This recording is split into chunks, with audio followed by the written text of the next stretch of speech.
प्रिय छात्र छात्राओं, आज हम भारतीय शासन के केंद्र बिंदु अर्थात प्रधानमंत्री का अध्ययन करेंगे। प्रधानमंत्री की शक्तियों के बारे में जानेंगे तथा उससे संबंधित प्रावधानों के बारे में जानेंगे। प्रधानमंत्री भारत में शासन का अध्यक्ष होता है, अर्थात शासन का वास्तविक अध्यक्ष प्रधानमंत्री ही होता है। अनुच्छेद 75(1) के अंतर्गत प्रधानमंत्री की नियुक्ति राष्ट्रपति करता है।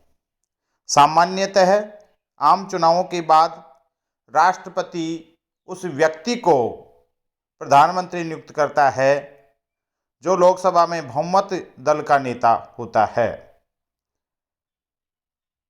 प्रधानमंत्री के कार्य व शक्तियां: मंत्रिपरिषद का निर्माता होता है प्रधानमंत्री।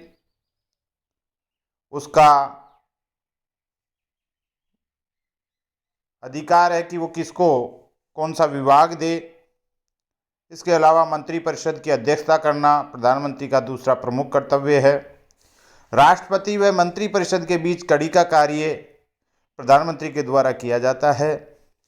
विकास से संबंधित समस्त नीतियों का निर्माता भी प्रधानमंत्री होता है। वह बहुमत दल का नेता होता है, वह संसद का नेता होता है। भारत का अंतर्राष्ट्रीय प्रतिनिधित्व भी प्रधानमंत्री के द्वारा किया जाता है। नीति आयोग व अंतर्राज्यीय परिषद का पदेन अध्यक्ष प्रधानमंत्री होता है। पदेन का मतलब होता है जो पद धारण करने के कारण, अर्थात वो प्रधानमंत्री का पद धारण करने के कारण नीति आयोग व अंतर्राज्यीय परिषद का अध्यक्ष होता है। गठबंधन सरकार के कारण पीएम की शक्तियों में कमी हो रही है। भारत में केंद्रीय स्तर पर गठबंधन सरकार 1989 में राष्ट्रीय मोर्चा सरकार बनी थी। इस समय वीपी सिंह व चंद्रशेखर प्रधानमंत्री रहे थे। इसके बाद संयुक्त मोर्चा सरकार बनी 1996 से 1998।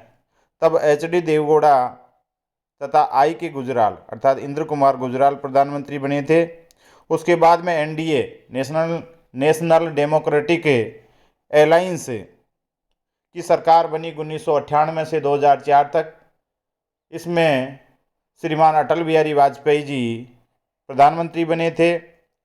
यूपीए की फिर सरकार बनी। यूपीए का मतलब होता है यूनाइटेड प्रोग्रेसिव अलायंस, संयुक्त प्रगतिशील गठबंधन। इसकी सरकार बनी 2004 से 2014 तक। इसमें डॉक्टर मनमोहन सिंह भारत के प्रधानमंत्री बने। इन गठबंधन सरकारों में पीएम न तो मंत्रियों के चयन कर पा रहा है और न ही मंत्रियों को अपने अनुसार विभागों का बंटवारा कर पा रहा था। इस कारण से पीएम पद की शक्तियों में कमी आई, क्योंकि गठबंधन धर्म निभाने के लिए पीएम को दबाव में काम करना पड़ता था। वर्तमान मोदी सरकार में बीजेपी के पास पूर्ण बहुमत है, इसलिए भारत में पीएम की गरिमा का उत्थान हो रहा है। अब आता है उप प्रधानमंत्री। वैसे भारत में उप प्रधानमंत्री का कोई पद संविधान में नहीं है, लेकिन कभी कभी दबाव को कम करने के लिए उप प्रधानमंत्री का पद सृजित कर लिया जाता है। उप प्रधानमंत्री का पद संवैधानिक पद नहीं है, अर्थात ये संविधान में उल्लेखित नहीं है। उप प्रधानमंत्री शपथ भी कैबिनेट मंत्री के रूप में लेता है। अलग से उसके शपथ का कोई प्रावधान नहीं है। आपके सामने प्रश्न होगा कि उप प्रधानमंत्री को शपथ कौन दिलाता है, तो वो राष्ट्रपति दिलाता है एक कैबिनेट मंत्री के रूप में। जैसे अपने यहाँ उप मुख्यमंत्री बने थे सचिन पायलट, तो उनको भी राज्यपाल ने ही शपथ दिलवाई थी। कार्य भी कैबिनेट मंत्री का ही करता है। कैबिनेट मंत्री और उप प्रधानमंत्री में अंतर इतना है कि वह प्रधानमंत्री की अनुपस्थिति में मंत्रिपरिषद की अध्यक्षता करता है।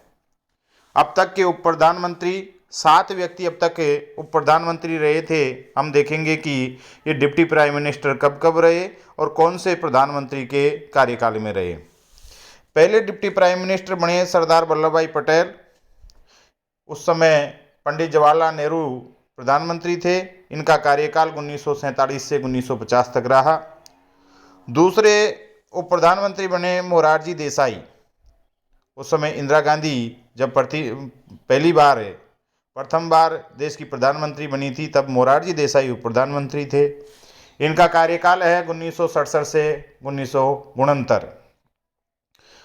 तीसरे व्यक्ति चरण सिंह देश के उप प्रधानमंत्री बने।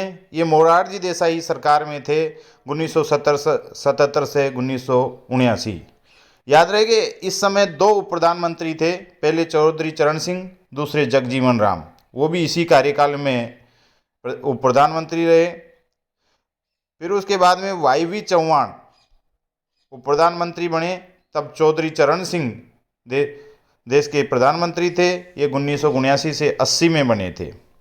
इसके बाद में चौधरी देवीलाल उप प्रधानमंत्री बने, तब प्रधानमंत्री वीपी सिंह थे। ये 1989 से 1991 का कार्यकाल था। उसी दौरान चंद्रशेखर भी प्रधानमंत्री बने, लेकिन चौधरी देवीलाल उप प्रधानमंत्री बने रहे।